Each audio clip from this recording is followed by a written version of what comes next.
Big Boys, I was doing an interview with Big Boys in LA, and I came out, and he, because when you go out the door, people are like, other guests are like right there. So I hadn't seen Vlad in like 5 years. I was like, oh, what's up? He's like, hey, man, we got to talk. I said, cool. Yeah, dapped him up. He had a little security dude with sunglasses, some dude just, So I was like, all right, and that was it. That was all. I said, cool. Because my thing is, I even said, I don't have a problem talking to you, but I'm not going back on the show. It's just, I'm not doing that. That's not, I made my decision, and just the optics would be crazy if I was like, all right, now if you would have, that would have been real fucked up. I'd have been like, is you Wiz? Is you ain't my baby? And Godfrey, please stop saying, I'm never coming back to VladTV. You're not invited. This is not a community college. You've never been invited. You've never been invited back. Stop saying, I'm not coming back. You're not welcome here. So stop it. Stop it. Me and Godfrey was never friends like that. You and I were more of real friends than me and Godfrey ever were. And you and I are more friends than me and Godfrey ever were. Godfrey. The same motherfuckers talking shit want to take a picture with you when they see you. Godfrey spent and years. they'll try the selfie. Godfrey, yo, Vlad needs to be canceled. He's talking about my family. You could cancel these culture vultures, blah, blah, blah. The first thing, as soon as he sees me, he puts his hand out to shake my hand. The return of Lord Jamar to VladTV marks a telling moment in the long-running dynamic between creator and contributor, one that's become emblematic of Vlad's brand. Candid interviews, messy drama, and public reconciliations that double as content. Jamar's reappearance comes after years of absence, his departure originally triggered by Vlad's statements about Minister Farrakhan. That break wasn't just ideological, it touched a cultural nerve. So when Vlad issued what he calls a direct, unambiguous apology, it reopened a lane that many thought was closed for good. What's clear is that Vlad's apology wasn't reactionary. He insists it wasn't prompted by a desire to win Jamar back. Instead, he frames it as a personal realization, one that wasn't hurried or spun for PR purposes. This apology, according to Vlad, wasn't dressed up or filtered. It was plain accountability. In that sense, Jamar's return wasn't some behind-the-scenes negotiation. Vlad contacted him, and without hesitation, Jamar agreed. Now, the one thing that I didn't really think about was before you came back, you made a video, after you and Godfrey had your thing that, Godfrey is going to come back to Vlad TV. And then you came back to Vlad TV instead. Right. Whereas Godfrey, and Godfrey, please stop saying, I'm never coming back to Vlad TV. You're not invited. This is not a community college. You've never been invited. You've never been invited back. Stop saying, I'm not coming back. You're not welcome here. So stop it. Stop it. You were invited back because we had a conversation. For everyone, I'm not coming back. You're not invited. So cut it out. Cut it out. Okay? You can't just walk in here. Anywho. But you even addressed that the timing of it was the reason why some people kind of were upset. Yeah. And I understand that. Yeah. And that's okay.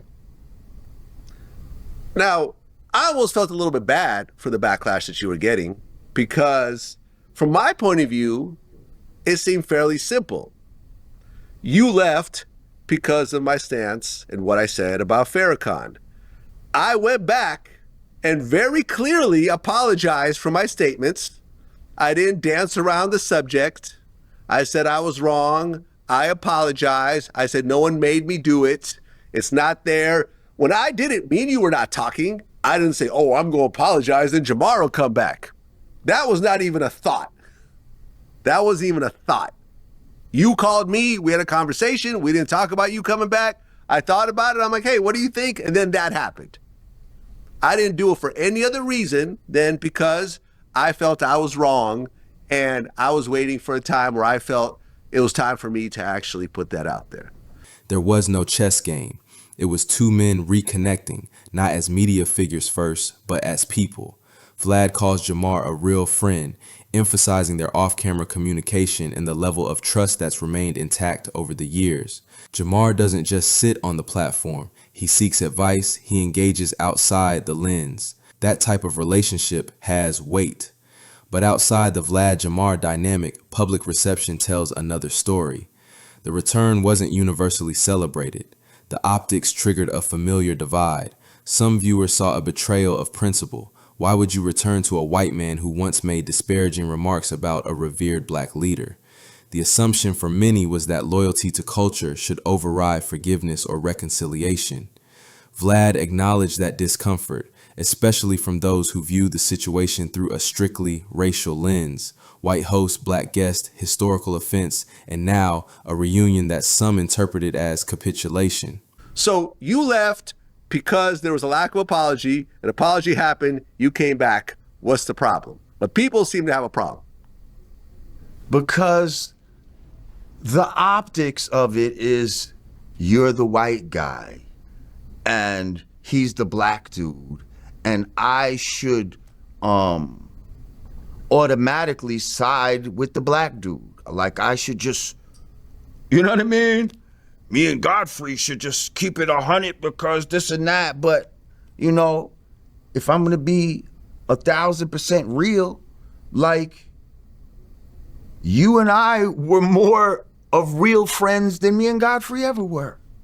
And you and I are more friends than me and Godfrey ever were. Like I introduced you to Godfrey. This is what I'm saying. saying. Am I right? Yes, you Who did. introduced you to Godfrey? You introduced me to did. Godfrey. Yeah. You put us together on I put you guys together, yeah. And I thought he was cool. And I'm like, yo, maybe, you know, something can work with this. Right. But me and Godfrey was never friends like that. Like he, you know, he don't call me and ask me for advice or no shit. Or Which is what I have always he's done. like, come on, yeah, man. Me and you like, just had a long talk.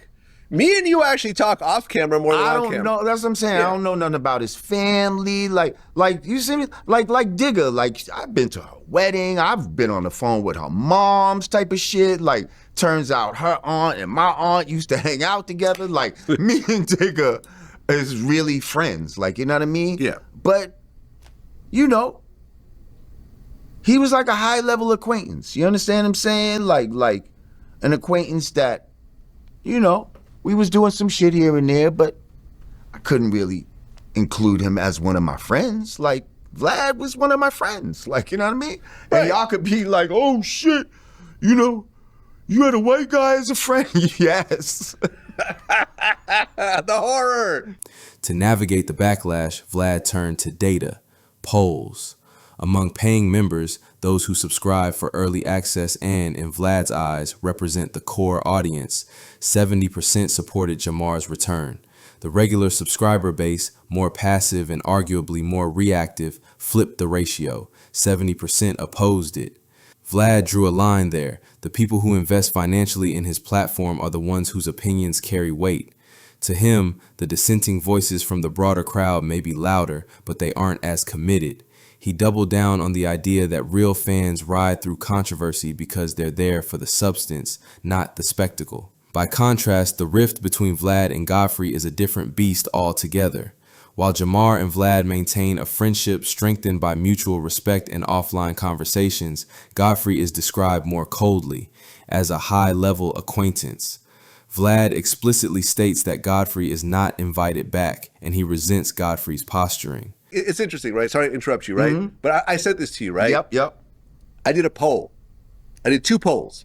So on VladTV, in the forum section of the VladTV YouTube channel, there's a member section, the people who pay $5 a month and get the videos early. So those are kind of like the more hardcore fans. Yep. And then there's the subscribers who, you know, subscribe, but they're more like every so often fans. Passive right? fans. Passive fans.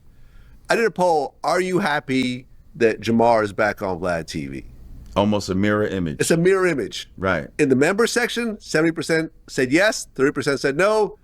In the regular subscriber section, 70% said no, 30% said yes. So I'm like, it's interesting, right? It's Right. interesting. You can see where the real fans, and my thing is, the real fans are more important to me. The people who spend money, not because they spend money, but just for the sake of this. If you're spending money, that means you're financially invested. You know, you really want to see the videos early. You rock with whatever I'm doing. They're happy that you're back, so I'm happy that you're back. Online, Godfrey rallies for Vlad's cancellation, but in person, he plays friendly, offering handshakes and selfie moments.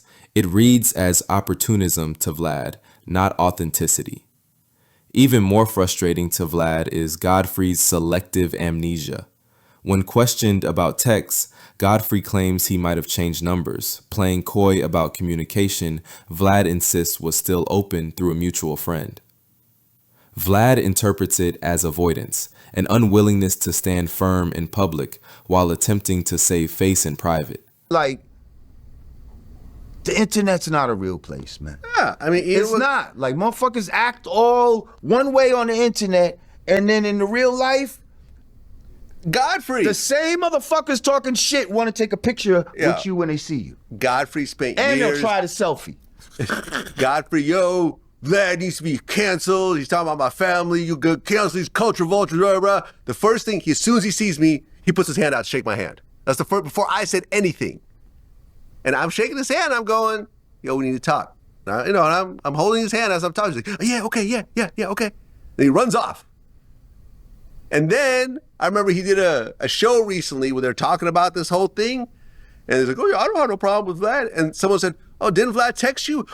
Did he text me? Wait, I'm not sure. I think, maybe, I'm not. Like, didn't you change your number? Oh, yeah, I think I changed my number. Like, motherfucker, you know I texted you.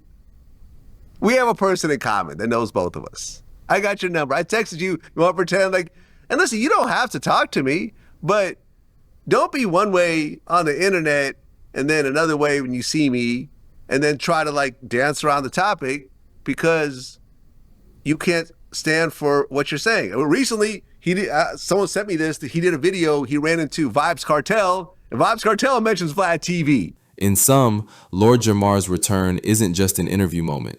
It's a mirror held up to the parasocial, often racialized, and highly emotional economy of online fandom. Jamar's decision to return may be grounded in forgiveness, mutual respect, and grown man business, but the audience interprets it through personal biases and cultural expectations. Vlad, for all his deflection, clearly values loyalty, but only on his terms. Those who deviate from his code, like Godfrey, are shut out. Those who return, like Jamar, are welcomed as long-lost brothers. In the end, VladTV remains less a media outlet and more a microcosm of clout, culture, and contradictions, where friendships are public currency, apologies are rare, and the comment section is a battlefield.